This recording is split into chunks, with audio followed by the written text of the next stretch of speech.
Oi, pessoal, bem-vindos ao Tech Me Up, videocast produzido pela Ela. No nosso episódio de hoje, Quebrando Barreiras e Códigos, Mulheres que Fundam Startups, nós contamos com a nossa convidada Luísa Beth.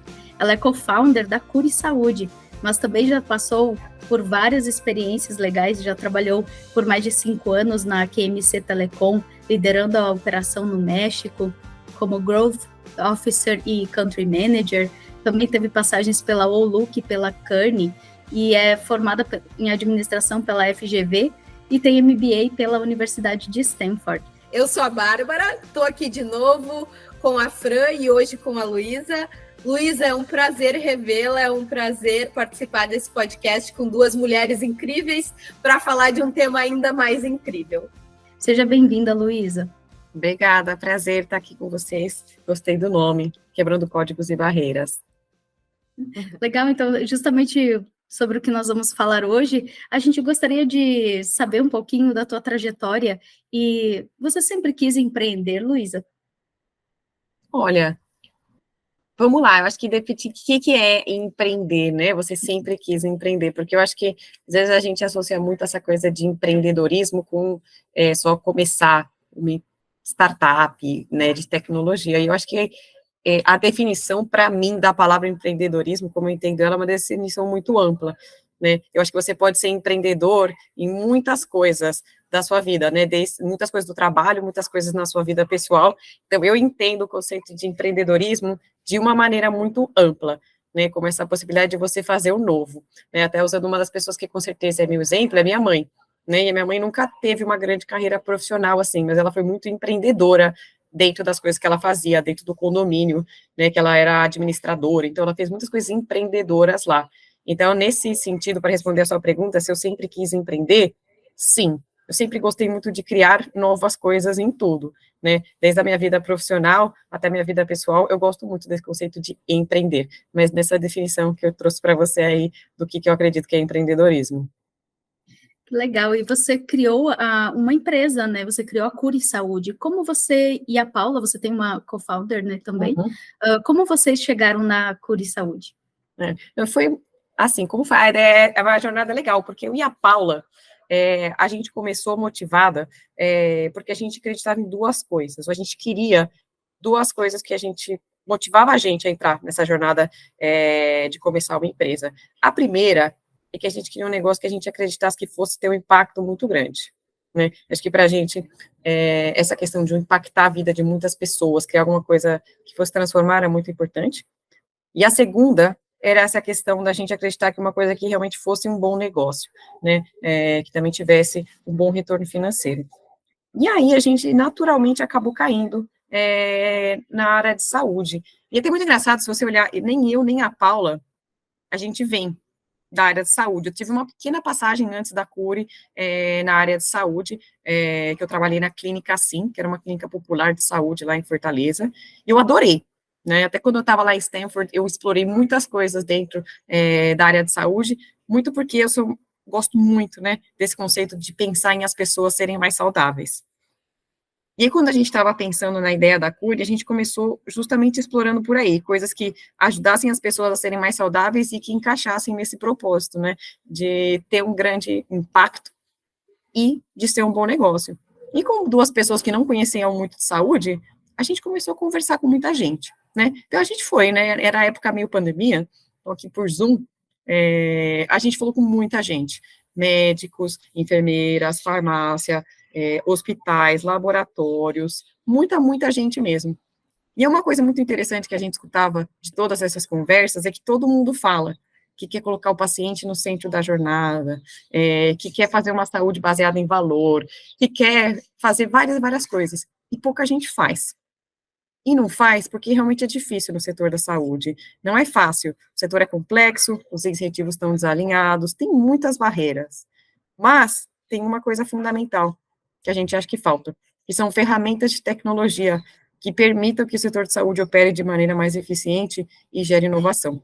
E aí que nasceu a ideia da Curi, e a nossa missão é gerar saúde com tecnologia. Né? E o que a gente quer fazer é construir justo essas ferramentas que permitam que a parte administrativa dos prestadores de saúde sejam muito mais eficientes e que viabilizem todas essas inovações que o setor de saúde é tão carente. E aí, por isso que saiu a ideia da Cure. E, Luísa, eu tenho uma dúvida. Claro. Como que surgiu o nome Cure? Por que Cure? Aí vai, né? Eu acho que falando até desse papo de empreendedorismo feminino, a gente se inspirou na Marie Curie, né? Que foi uma mulher pioneira para a época, cientista, primeira mulher a ganhar um prêmio Nobel, única mulher a ganhar 2. Então, para a gente, a Marie Curie, ela representa várias das coisas que a gente gosta, né? Que é essa questão do pioneirismo, essa questão da inovação e essa questão da inovação na saúde. Então, vem daí o nome da Cure. É uma inspiração na Marie Curie. Super bacana, não? Eu imaginei que tinha alguma inspiração feminina nisso, Sim. Mas não tinha certeza de onde que vinha. E hoje, qual o tamanho da Cure? Como que vocês estão trabalhando? O que vocês estão focando na empresa, no crescimento dela? Como que vocês estão fazendo a Cure? Claro, a Cure está bem no começo da nossa jornada, a gente tem mais ou menos 1 ano de existência, e a gente está na fase que aqui no mundo do startup é pré-operacional. O nosso principal objetivo é encontrar Product Market Fit. Então, essa é hoje a nossa prioridade número 1, né? É a construção de um produto. Nosso primeiro produto é voltado para a área de ciclo de receita de hospitais, e isso em si, né, já é um problema bem grande. Dentro disso, a gente tem um produto específico que a gente está construindo, mas a gente está nesse momento, que é o momento de realmente buscar esse primeiro produto que a gente vai encantar os nossos clientes. A uma empresa pequena, a gente tem hoje 16 pessoas trabalhando com a gente, uma combinação entre pessoas de tecnologia, 2 pessoas de hospitais, pessoas de design, mas acho que é uma equipe bem enxuta, né, para a gente poder trabalhar junto e bem eficiente nesse caminho difícil, que é encontrar Product Market Fit. Legal. E a gente sabe, né, que criar uma empresa, criar uma startup precisa de investimento e tal. Inclusive, você tem uma passagem profissional, né, por um fundo de investimento bem bacana. Como que você vê, assim, a perspectiva dos investidores no empreendedorismo feminino, em empresas que são lideradas por mulheres? Eu tenho uma passagem breve, na verdade, assim, um pouco, não é que eu trabalhei no fundo de investimento, né, eu e a Paula, a gente foi parte de um programa que a Casec tem, que chama Entrepreneur in Residence. Então, a ideia da Cure, a gente construiu em parceria com eles. Então, eu não tenho muita experiência, assim, para responder essa pergunta do lado do investidor, né. Eu posso te falar como é que eu vejo isso do lado feminino, ou do lado vamos falar assim, de lado de operador, né, de quem está do lado de founder. E é até difícil comentar, né, porque eu acho que eu tive uma grande sorte nisso, porque hoje, do nosso cap table, 1/3 parte são mulheres, né, mas eu tenho certeza que é uma sorte que eu tive, que não é a realidade de muitas outras mulheres que querem empreender, mas eu sempre tive muito apoio de muitas mulheres que me apoiaram, e até dos meus próprios chefes homens no passado. Eu acho que eu sempre tive muito apoio deles nesse sentido. Então, acho que eu tive um pouco de sorte, né, nesse sentido de sempre estar rodeada de pessoas que sempre me empurraram, e nunca senti, né, na minha experiência de fundraising, eu sei que talvez seja uma exceção, uma dificuldade, né, por ser mulher, mas eu acho que eu sei que é uma questão importante para tratar, só que acho que a minha experiência foi um pouco privilegiada. E tu trouxe essa questão da Endeavor, e como que as mulheres que pretendem abrir uma empresa, criar algo, aonde que elas conseguem mentorias, como elas conseguem buscar mais conhecimento também para embarcar nessa área? É difícil, né, porque você vê que, às vezes, a gente aprende muito por quem está próximo da gente. Eu acho que essa é uma questão que as mulheres têm um pouco de dificuldade, porque acho que os homens, né, até você olhar os números, né, não tem um número mais fresco, talvez vocês até tenham, do percentual de mulheres que são fundadoras de startups de tecnologia, mas é pouco, né, então você acaba tendo pouca referência, e a gente acaba se inspirando muito por referência. Então, acho que esse é o maior desafio que as mulheres têm hoje, e até onde é a principal razão de eu estar aqui, para incentivar mais mulheres a serem empreendedoras, mas realmente é um grande desafio. E até para contar para vocês como é que foi a decisão para mim de empreender, eu estava trabalhando na QMC, e eu gostava muito de trabalhar lá, né? E aí eu tinha um bichinho que falava para mim desse lado, falou assim, Luísa, você quer engravidar, fica aqui na QMC, você quer ter seu primeiro filho, você tem licença maternidade paga, quando você voltar todo mundo já te conhece, vai ser muito melhor. E não, por um tempo eu escutei muito, né, esse daqui. E eu tinha um outro aqui que falava, Luísa, você sempre quis empreender, vai atrás do seu sonho, corre atrás disso, você não tá nem grávida, né? E, sinceramente, eu escutei por muito tempo esse. O que me fez escutar esse foi falar com outras mulheres empreendedoras que eu admiro muito e que me mostraram de que aquele caminho, né, de você pensar em querer empreender e querer ser mãe, era um caminho viável, porque a realidade é que faltam exemplos para a gente hoje. Então, é um grande desafio. Assim, eu acho que eu fico à disposição de qualquer mulher aí que está escutando o podcast, quiser vir conversar, falar sobre isso, porque eu acho que a gente, como mulher, a gente tem que se apoiar mais, né, entre a gente, mas para mim eu acho que está nessas comunidades das mulheres se apoiarem e a gente criando. Eu não sei se existe, assim, um grande referência de buscar essa, assim, uma resposta pronta para te dar, sabe, Bárbara, de falar, olha, tá aqui, nesse lugar você vai encontrar muitas mentorias. Eu encontrei buscando pessoas próximas que tinham feito esse caminho, mas eu acho que tem algumas mulheres como exemplo, eu acho que a gente tem que ir atrás e buscar conectar, e eu fico à disposição para conectar com quem quiser falar sobre empreender. E, de certa forma, você ali conciliando, né, a maternidade com o empreendedorismo, com criar uma nova empresa e gerenciá-la, como você se vê hoje, depois de ter superado esse momento de decidir, de abraçar essas duas coisas com amor, e como você se vê hoje, né, nessa Olha, posição? não é fácil, né? Acho que essa é a primeira. Não sei se, Bárbara, Fran, vocês têm filhos? Não, Mas não é ainda fácil, não. gente. Eu acho que sendo fundadora, mas sempre tem, né? As mulheres que optam pela carreira de trabalhar e ser mães, sempre tem muitos desafios. Então, a primeira coisa que eu vou falar é que é um desafio, não é simples. Mas eu vou trazer uma perspectiva diferente aqui, né? Que como eu penso para mim hoje. Primeira coisa que eu penso é que, às vezes, como fundador de uma empresa de tecnologia, você fica muito obcecado com aquilo, né? Quase que a empresa vira você, você vira empresa e a sua identidade vira aquilo. Então, eu penso eu mesmo, né? A minha relação com o trabalho antes de ter o Tiago e agora é um pouco diferente, porque acho que o trabalho antes ocupava uma parte da minha identidade muito grande, né? E hoje em dia, depois de ter o Tiago, eu acho que a minha identidade também, ela adquiriu uma nova face. Então, eu acho que isso me coloca um pouco mais em perspectiva para tomar boas decisões, sabe? Sobre o que é a Cure, porque, de certa maneira, a Cure é muito importante na minha vida, e eu quero muito que a Cure dê certo, mas a Cure não sou eu, não sou a Cure, e eu acho que eu consegui colocar isso mais em perspectiva depois de ter tido a maternidade. Então, eu acho que isso, com certeza, me ajuda muito a ser uma melhor profissional aqui no dia a dia. E o segundo ponto que eu queria trazer é que, sim, eu tenho que trabalhar muito, né? Porém, eu trabalho numa coisa que eu adoro, né? Então, acho que quando você vira mãe, o custo da cada hora adicional que você dedica no trabalho é alto, né? Porque você está abdicando, né, de certa maneira, de alguma coisa muito importante para você. Então, eu faço algo que eu amo, né? Que eu gosto muito. Então, isso para mim conta muito e eu me sinto muito realizada de poder fazer essas duas coisas.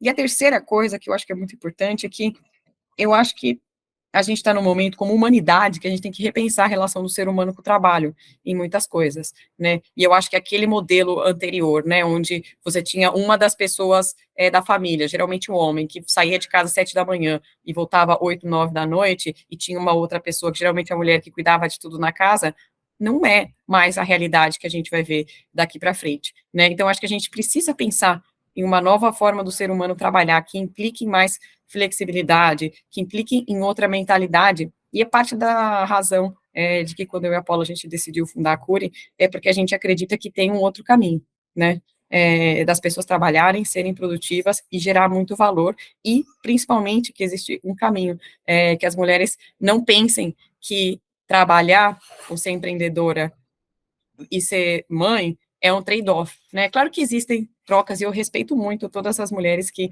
decidiram se dedicar 100% à família, eu tenho muito respeito por isso também, mas eu acho que tem muito medo com relação a isso. Então, quando eu e a Paula, a gente pensou em começar a Cury, servir como exemplo para desmistificar esse tabu, foi uma coisa muito importante. E a Cury hoje opera home office? Como é que vocês operam em relação a isso também, para a questão de poder ficar mais perto da família, do teu bem-estar? A gente aqui na Cury, no modelo de trabalho é remote first, então a gente tem alguns encontros presenciais, principalmente visita, né, para clientes são presenciais, mas a gente é remote first, e a gente é uma empresa baseada na entrega de resultados, né, então eu acho que tem uma linha muito, não é que é tudo legal e todo mundo aqui trabalha pouco, muito pelo contrário, a barra é super alta, a gente tem muita coisa para fazer, a equipe é muito boa e trabalha muito, porém, é motivada por resultado, né, então a gente trabalha muito com acreditar na maturidade das pessoas e cobrar por resultado mais do que por o famoso FaceTime, né, que todo mundo aqui que já passou por ambiente corporativo sabe que existe. Nossa, bacana. Luísa, eu queria explorar um pouquinho também da tua experiência antes da Cury. Como você passou pelo México e tal, liderou uma operação no México, o que você considera de diferente no mercado de inovação, né? O mercado brasileiro, o mercado em comparação com outros países? Nossa, olha, eu estudei nos Estados Unidos, né, e aí depois eu acabei morando 6 anos no México, inclusive casei com um mexicano, né, e eu adoro o México, tenho um carinho muito especial pelos mexicanos, pela cultura mexicana, mas é bem diferente, assim, né, eu não consigo falar tanto de outros países, assim, mas os que eu conheço um pouco melhor, né, que é Estados Unidos, México e Brasil, eu acho que o Brasil é um pouco intermediário, né, eu acho que o México é um ponto de vista de ambiente tecnológico, principalmente quando eu fui para lá, que era 2015, todo esse momento de startup estava começando no México. Para mim, eu comparo quando eu comecei a trabalhar em startup em 2011, no Brasil, né, então quase que eu comparo 2015 no México com 2011 no Brasil, né, então eu acho que de hoje, o Brasil já tem avançado muito, ainda está longe, né, dos Estados Unidos, para fazer uma outra comparação, em termos de, vamos falar assim, de quão maduro está o ambiente de inovação, mas um pouco eu vejo assim, né, os Estados Unidos mais avançado, o Brasil um pouco mais no meio, e o México está um pouquinho mais no começo do que o Brasil, mas nos últimos 5 anos, né, tem tido um avanço enorme, então tem muita coisa legal também saindo do México, de startup, de inovação, mas acho que o Brasil já está um pouquinho mais avançado nesse mercado de tecnologia. E falando assim já que a gente está falando de empreendedorismo feminino, de mulheres, né, liderando startups e fundando startups, você conhece empreendedoras mexicanas? Como tem algumas diferenças substanciais, assim, de empreendedoras mexicanas, empreendedoras brasileiras, posicionamento delas? Difícil, não sei, é difícil, né? Mas eu conheço, sim, algumas fundadoras de startups de tecnologia no México, e difícil falar da pessoa em si, né? Eu posso falar que eu acho que o México, ele é uma cultura um pouco mais...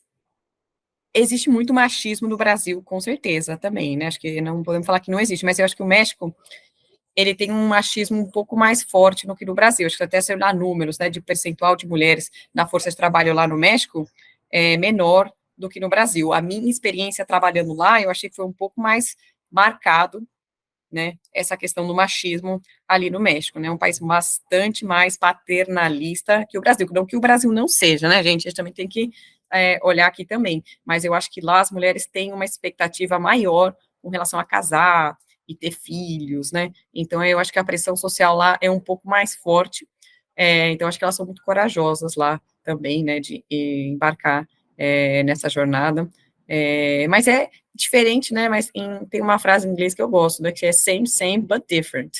Então, é muito parecido, né, mas tem as suas nuances aí de diferenças. Sim. Eu acho que cada país, né, tem suas singularidades, tem uma forma, mas essa questão da mulher, do machismo, ele está em todo lugar. A gente não tem um país que não seja machista. Eu acho que todo mundo tem um pouco de machismo. E a gente vê nas próprias diferenças salariais que a gente vê no próprio Brasil, né? As discussões que a gente viu no Senado e na Câmara dos Deputados, se aumenta ou não o salário, se iguala salários de mulheres e de homens. Então, é uma questão bem intrínseca à sociedade como um todo, né, Luísa? Então, o que tu pode falar em relação ao papel das startups hoje no desenvolvimento econômico também do país, seja no Brasil ou outros países, porque a gente vê muitas startups crescendo, sendo fundadas, cada dia mais a gente vê investimentos em tecnologia, em inovação, e qual o papel delas para o desenvolvimento econômico, não só focado em grandes indústrias, né? Nessas empresas também. Cara, eu acho que é fundamental. Eu acho que você olhar daqui 10 anos, sabe? Não sei, né? 10, 5, 15. Mas as maiores empresas do Brasil, eu acho que uma parte grande dessas empresas vão ser empresas de tecnologia. Eu acho que as startups têm muito poder de trazer tecnologia e potencializar outros setores, tem potencial de criar grandes empresas, né, e trazer um crescimento econômico, e mais que isso, tem o potencial de criar muito talento local aqui no Brasil, né, eu vou dar um exemplo, em 2011, quando eu comecei a trabalhar em startup, não existia a figura de gerente de produto ou de product manager, né, até mesmo dentro de engenharia, a gente tinha muito menos pessoas na área de engenharia, e aí você olha hoje, né, se o 2011 conta 2023, a quantidade de talento que existe no Brasil hoje para a área de tecnologia. Ainda falta, ainda tem muito coisa que pode melhorar, com certeza, né? Mas eu acho que, tipo, empresas como o Nubank, Quinto Andar e boas empresas de tecnologia acabam criando essa escola que vai criando bons profissionais de tecnologia que geram um ciclo muito positivo, né? Eu vejo, por exemplo, hoje, empresas do México têm mais dificuldade de contratar do que no Brasil, porque não tem tantos profissionais que já passaram por boas escolas de tecnologia antes. Então, acho que além de todo esse impacto econômico que tem, eu acho que tem essa questão aí de formação de talentos muito importante, né? E até mudança de mentalidade. Lembro que quando eu me formei da GV em 2008, né, acho que todo mundo ia trabalhar em banco e consultoria, né? Era isso. Eu acho que hoje em dia, acho que banco e consultoria ainda deve ter uma parcela importante, mas ir trabalhar numa empresa de tecnologia, seja uma big tech, seja uma startup, já é uma opção muito para uma parcela muito maior do que era na minha época, né? Então, eu acho que você começa a gerar um impacto positivo aí também. Eu acho também abrir espaços para as pessoas quando elas estão no começo da faculdade, para estágios e muito mais, né? É um caminho as startups, como é um ambiente que a gente vê com mais jovialidade, pelo menos que seja de espírito, né? É um lugar para as pessoas poderem começar uma carreira. Eu acho que tem essa questão também envolvendo as startups, a inovação, que a inovação é associada ao novo, ao jovem, a esse espírito, né? Sim. Bacana, Luísa. E além dos aspectos de formação, de boas escolas de engenharia, empresas boas de tecnologia, né, por onde as pessoas possam passar e aprender bastante, ou mesmo criar outros ambientes tão bons tecnologicamente, né, você poderia citar algumas outras tendências promissoras, ou mesmo outros desafios, especialmente para as meninas na área de tecnologia? Nossa, que pergunta tão ampla, Fran, né? É mais para falar, tipo, o que são as tendências. Porque a gente percebe, por exemplo, né, formação em tecnologia, muito mais meninos se interessam ou têm essa coragem, né, de entrar numa faculdade de tecnologia, e as meninas, às vezes, nem tanto, não se motivam tanto, né? Até as próprias áreas de exatas, né? Porque as meninas, muitas vezes, são ligadas às humanidades, às áreas sociais, e não focam tanto na área de exatas. Eu acho que também é uma questão da gente conscientizar, né, já nas escolas, enfim, desde cedo, e o papel de ver outras mulheres como a Luísa empreendendo e tentando ter essa inspiração. Esse é um tema, olha, eu não sou especialista no assunto, mas acho que é uma pergunta bem profunda, né, de entender por que é que as meninas acabam não indo para essa área de exatas e de tecnologia. Acho que tem muitas razões culturais, de falta de exemplo, de muitas coisas que eu espero que a gente possa, pelo menos minha esperança é de que a gente possa mudar esse estigma, né, e espero que cada vez mais mulheres se interessem por essa coisa de tecnologia, porque eu acho que pensando, né, eu tenho um filho, né, tem 2 anos, e eu tenho certeza de que, com certeza, o que ele vai ter que estudar e o que ele vai ter que aprender vai ser muito diferente da maneira como a gente aprendeu, né, e eu acho que vai ter uma combinação muito interessante entre a questão mais lógica de programação e de conhecimento de tecnologia, com um desenvolvimento muito maior dessa parte socioemocional.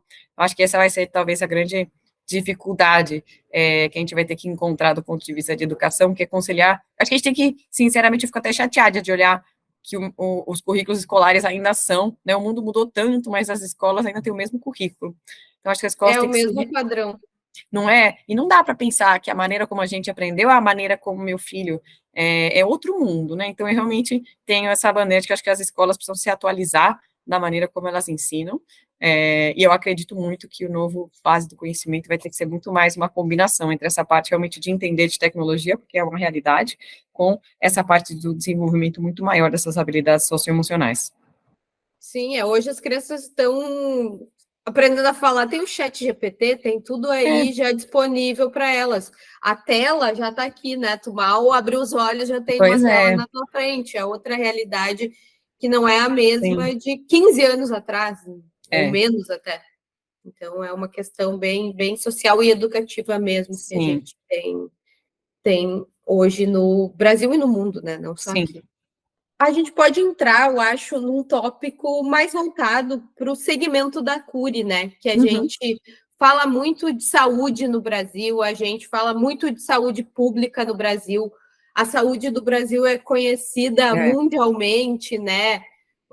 Tem questões que são ruins na saúde do Brasil, tem, óbvio, sim, mas é uma inspiração para o mundo, né? E considerando esses desafios que a gente enfrenta na saúde pública atual, como essas health techs, como a Cure, têm contribuído sim, para melhorar o acesso aos é, serviços de saúde e quais é, os principais obstáculos que a gente precisa superar nesse é. contexto? Saúde, né? Se fala com qualquer pessoa que trabalha em saúde, sempre fala um pouco, né, do desafio. A saúde está num momento muito complexo que ela está vivendo hoje em dia. E acho que eu estava falando outro dia com o presidente do hospital que ele falou para mim que tem que fazer o dobro com a metade, né? E é um pouco isso mesmo, onde a gente tem que você vê como o gasto, né, que tem de saúde nos últimos anos tem crescido de maneira exponencial. Você tem uma população que está envelhecendo, né? Então só tem um caminho, né? Que precisa ter muito mais eficiência na maneira como é que a gente gasta os recursos que são alocados para a saúde, seja saúde privada, seja saúde pública. E eu acho que aí, né, as startups têm um papel muito grande, né, de trazer inovação, trazer eficiência e usar principalmente tecnologia para superar esses desafios que a saúde tem hoje, de fazer o dobro com a metade.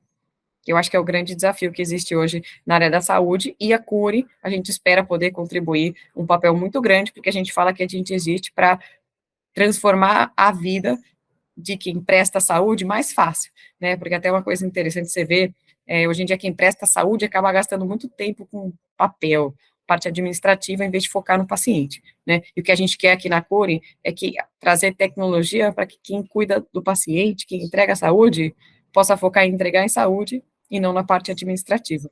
Mas eu acho que é isso, Bárbara, o setor de saúde tem um desafio muito grande agora, e eu acredito muito que o papel das startups é trazer inovação e trazer eficiência. Nossa, que bacana. Luiz, a gente gostou muito do papo, a gente falou de health techs, falou do México, falou de mercado, falou de maternidade, de profissionalismo.